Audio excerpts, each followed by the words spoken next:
Glenda Potter was a petite brunette mother of 4. She had been working as a prostitute in the area of Medway. On the night of the 14th of May 1991, she was found murdered in the United Reformed Church in Crow Lane, Rochester, Kent. It has since been renamed the Vines Church. She was found half naked, had been sexually assaulted and strangled. Her body was found here. At the time, the police appealed for anybody who knew anything about the murder to come forward. Nobody did. TV's Crime Watch showed her. But still, no leads. 3 men were interviewed in suspicion of her murder. And 24 years later, still, nobody has been charged. And the case was reopened in 2011. The main suspect, Malcolm Shipley, received a letter from the police telling him he was cleared as a suspect. Malcolm, who was only 16 at the time and living on the streets, often shared a sandwich and a cigarette in the park with Glenda. After years of being labelled as a murderer, he is quoted as saying he could finally get on with his life. And even his family now refuse to speak to him. He said, "It ruined my life," and he added, "I feel for Glenda's family, especially her children. We were all victims, but now I want to get on with my life." And now we take you to an exclusive interview of one of the suspected murderers at the time. Where did you meet Glenda? I was about 16 and I lived in a house with her. It was like a shared house. There was me, Glenda, and I think the rest of them were about 4 other blokes. Okay. I didn't know her at all until, like I say, until she moved in. Right. Did she have any children? She has got children, but they never lived with her. I mean, she had a bit of trouble past, Glenda. Mm-hmm. And I think the kids were taken off her and they were brought up by her mum, I think.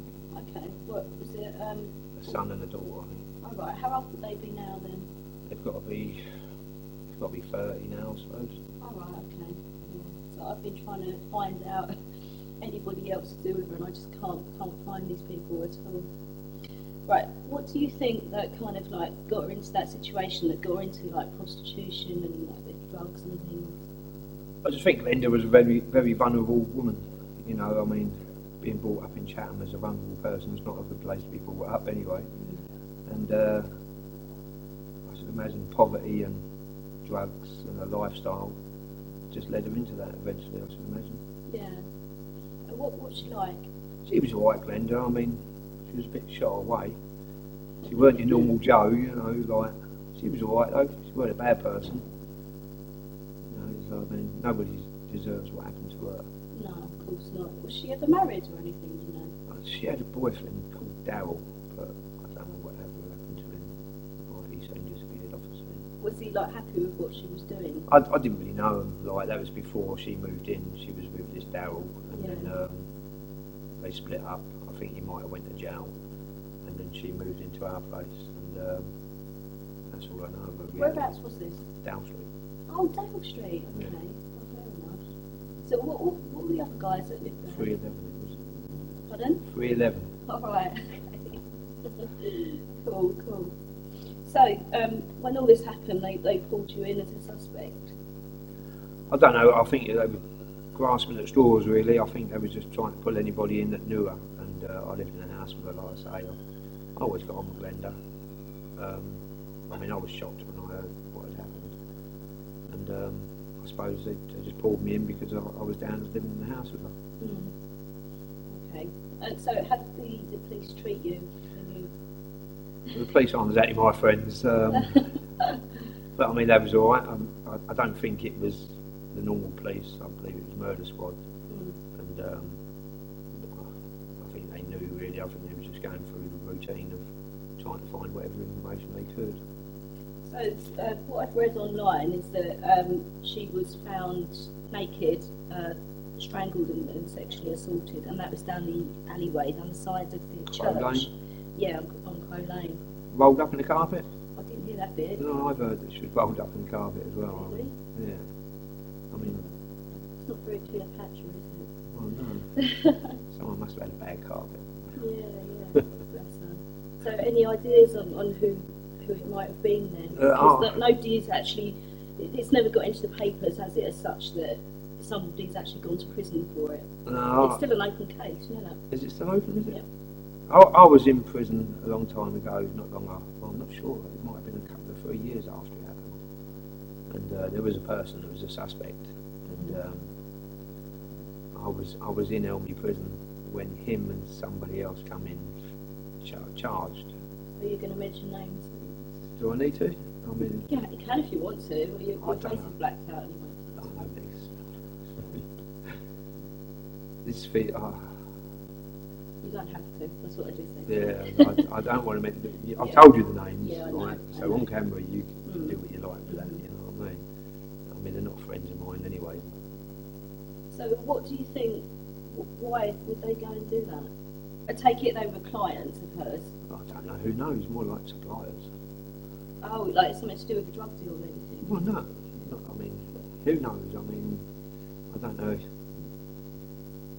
Open your mind a bit of what could have happened. Right? Well, I have a fair idea. I just want you to Did she owe them money for drugs? Possibly, yeah. Of course. Did they just want her to do things? Oh, you don't know, do you? I mean, you can read into it what you like. But, I mean, Glenda put herself in these situations. Yeah. Like I say, she's a vulnerable woman. How long was she doing it for, roughly? Do you know? Doing what, drugs? All the time. Prostitution. From the moment I met her, like, And when was that? I must have been 16 at the time. Okay.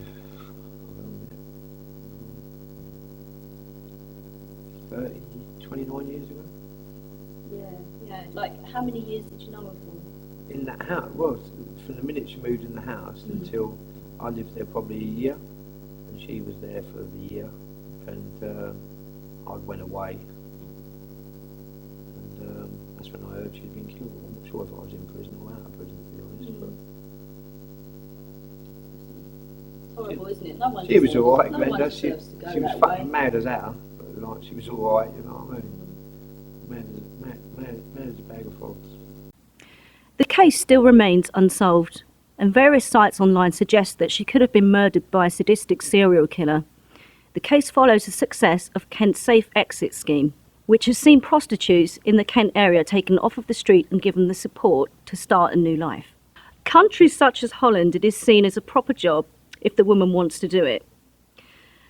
And the men or ladies pay tax also.